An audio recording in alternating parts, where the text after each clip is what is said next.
For the past 20 years, Benny has been a dynamic speaker and coaching professional to individuals, groups, leaders, organizations, and businesses.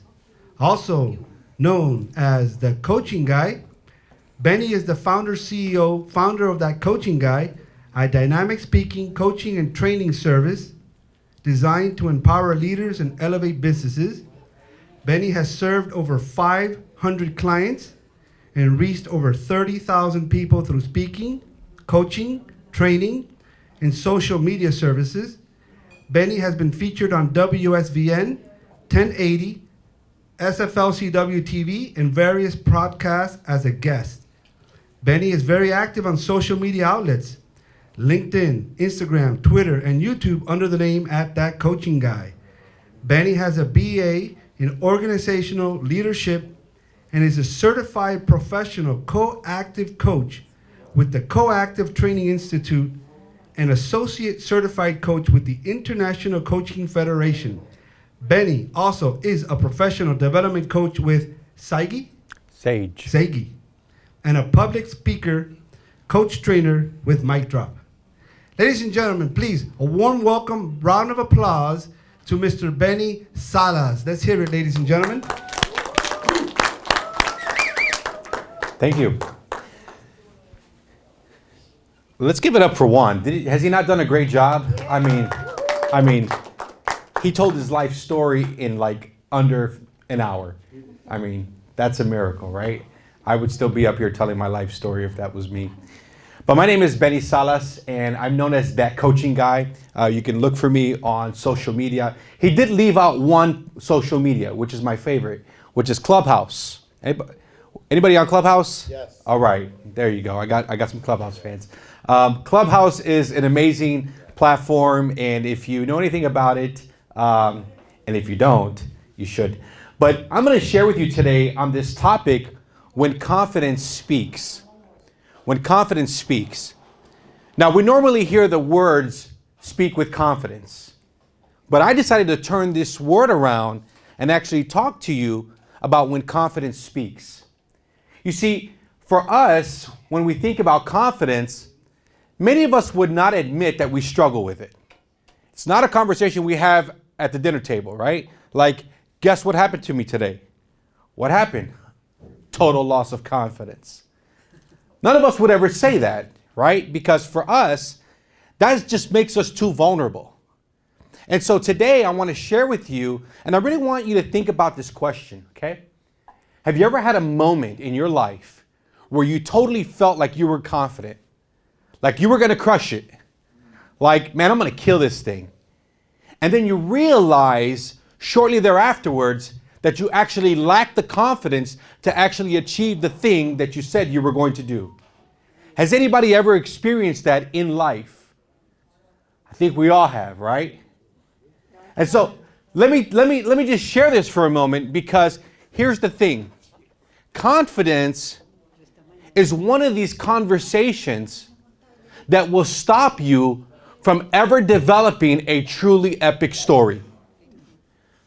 Can I tell you something that, as I've worked with people, that a lot of people have stopped writing their story, and guess what? They're only living in the past.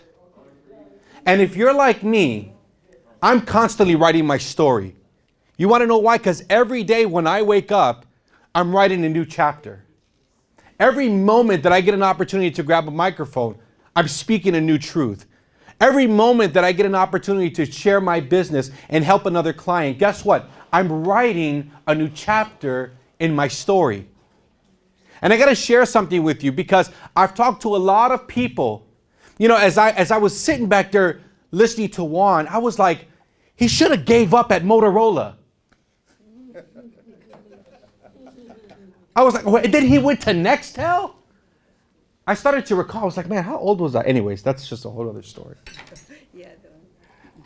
And I'm like, man, Juan had a few opportunities to stop dreaming.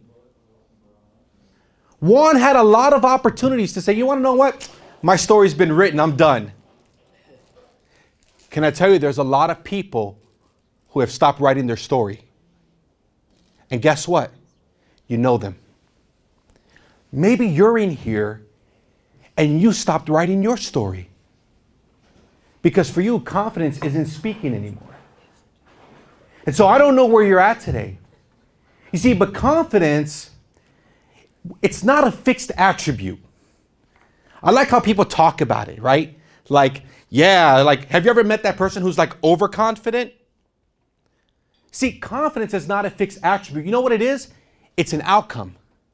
It's an outcome of the thoughts that you think and the actions that you take. See, here's the kicker about confidence, is that we think if I just feel confident, I'll do something. Can I tell you, it's the opposite. You do something and then you get confidence. You take the risk. You step out and believe in yourself. You say, I'm going to start that business. I'm going to ask for that opportunity. I'm going to knock on that door, right? I'm going to get up and take all the pieces of my life. And guess what? I'm going to build my confidence. So I want to share with you a little story. Can I do that? Is that okay? Yes.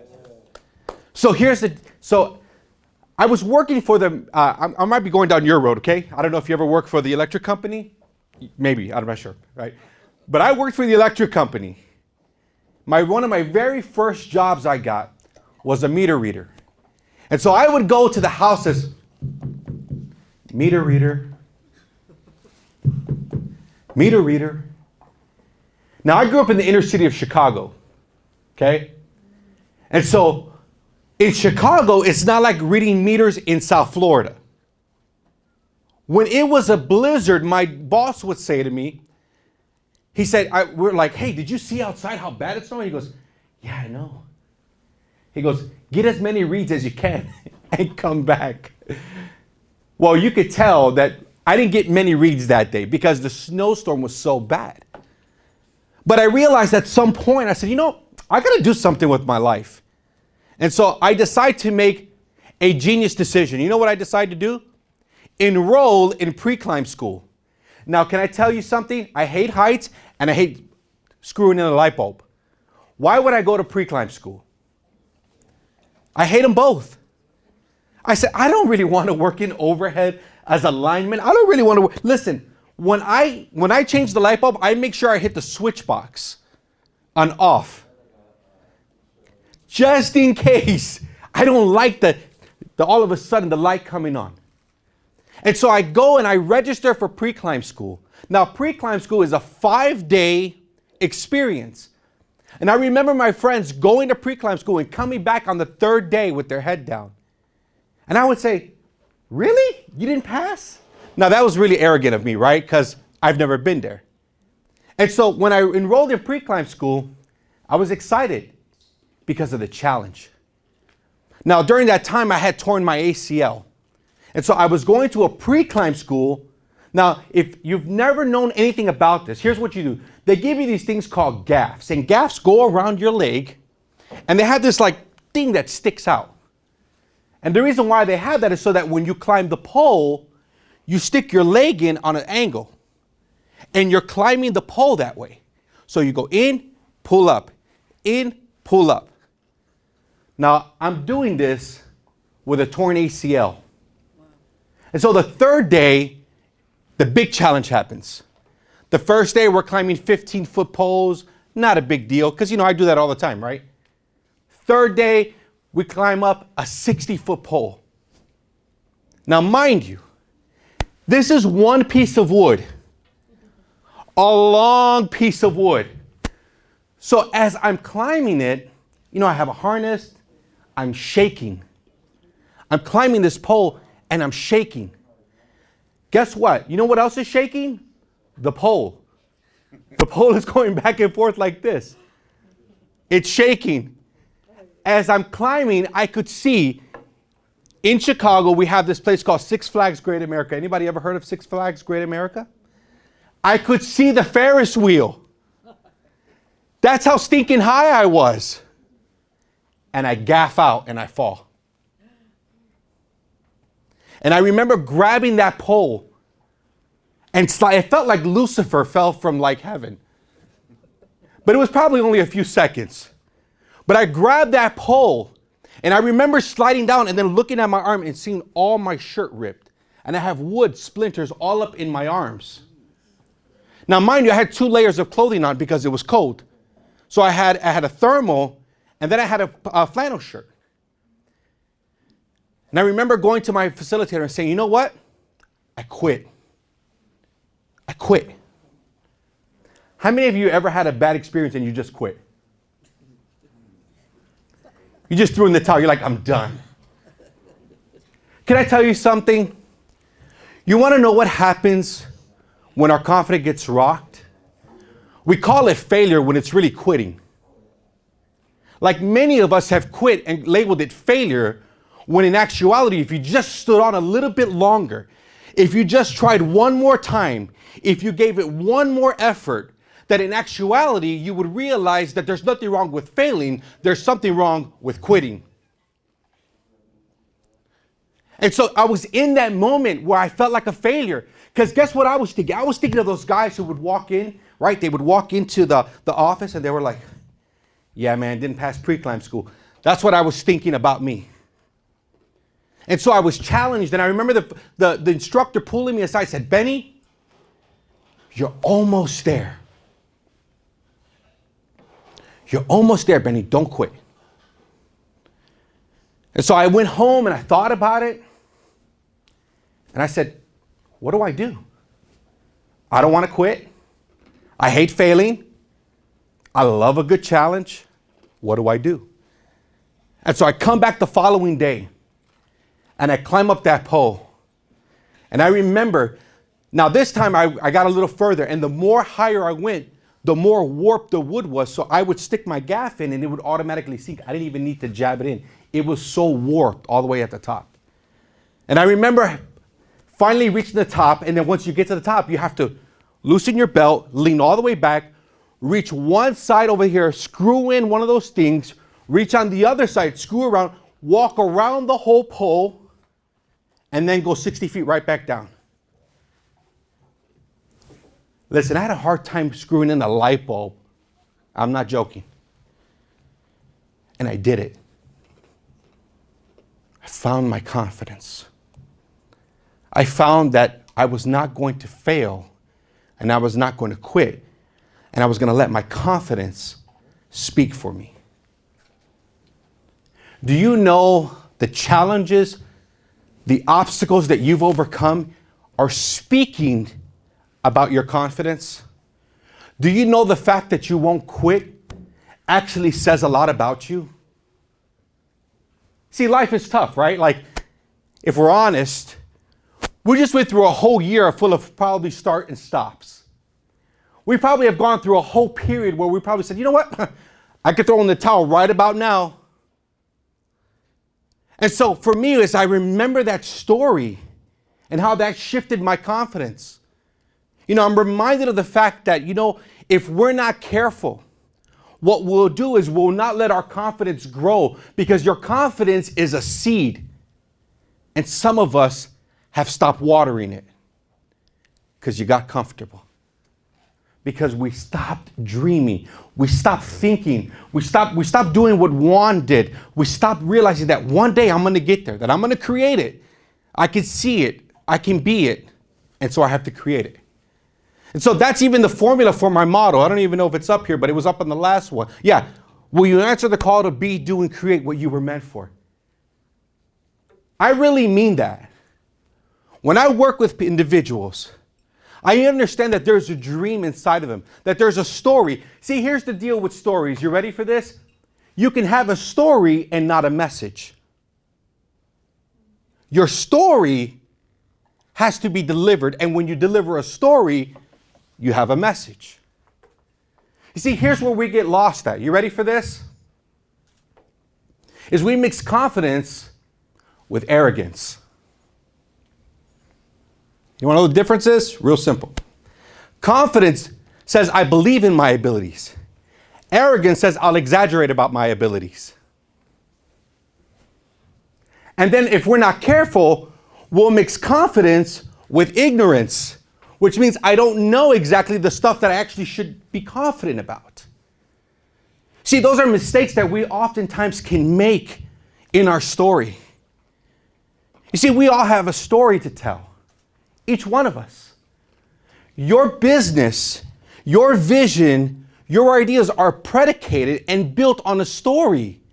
You either saw somebody, you either went through an experience, you either saw, listen, when I talk about my business and why I started a business and why I decided to become a certified professional coach, because all I kept hearing around me growing up was, here, we're going to do this, we're going to build this, we're going to launch this, and I never saw anybody do it. So I was the first one to graduate from college at 33. Not because I wanted to be a 30-year-old in college, but because I was willing to not quit. I had to let my confidence speak for me. When I launched my business 6 years ago, my job did me a favor and promoted me. They made me an entrepreneur. That's what my job did. They made me an entrepreneur. They said, Benny, today's your last day. I said, oh man, my confidence has to speak for me now. Because I could talk about it, right? I could say, man, if I only had my own business, if I didn't have to go to work. Now I had to shut up and let my confidence speak for me.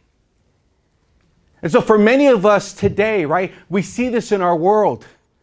Like, what's that dream inside of you right now that you know you need to hit the on switch? What's that vision inside of you that you know that if you don't do it, it'll never get done? Your story is meant to be told, not just sold. Your story is meant to be delivered to somebody. Somebody on the other end is waiting for your story. Stop holding it hostage. Let your confidence speak for you. There's nothing wrong with you. Listen, someone will always say, well, I'm not perfect. I haven't met one well, maybe my wife. By the way, let's give it up for my wife back there. She's the only perfect person in the room. There you go. And free photography today, by the way. So, I mean, you can't. I know I got to write her a check afterwards. Don't worry about it. But what happens when our confidence speaks? What it does, here's what it does. It opens doors for you. It opens doors for you. See, we all have a backstory, right? Why doors got closed in our face. Listen, some of us need to thank God that some doors got closed in our face because you would have messed it up. I would have messed up some doors. I'm glad for the hustle. I'm glad for the struggle. I'm glad that every time I step up, I know that I can show up and I have something of value to offer. I'm glad that I'm a problem solver. Do you know I tell myself that? Benny, we solve problems today. That's what we do. See, I let my confidence speak for me. Because here's the thing, I have a lot of reasons to not be confident. I could go into being abused as a child. I could go into being betrayed by a friend. I could go through some of the darkest days of addiction. I can go through all of those things and let that speak for me. But I'm letting my confidence speak for me now. How is your confidence speaking for you? What will you do after today? What will be your truly epic story? What will be your legacy? Once you leave this auditorium, once you leave this moment, because you can't get it back. You can only create the next one. That's it. And so let your confidence speak for you. It's going to open doors. Here's the thing. You cannot buy confidence. You can only build it. You can't buy it. I know some of the most insecure people who make a lot of money. It's not about that. So you can't buy it. You have to choose it. You choose confidence. Because it's the thoughts that we think and the actions that we take. Where would you be if you took action on your confidence? And you stop listening to the voices inside of you that keep saying negative things. We call those saboteurs. We love to self-sabotage and blame it on failure. No. Let's stop. No more.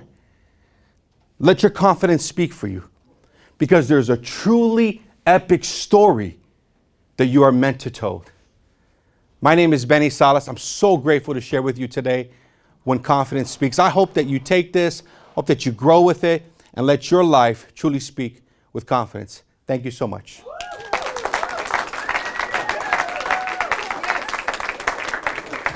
Thank you, Benny. I appreciate it.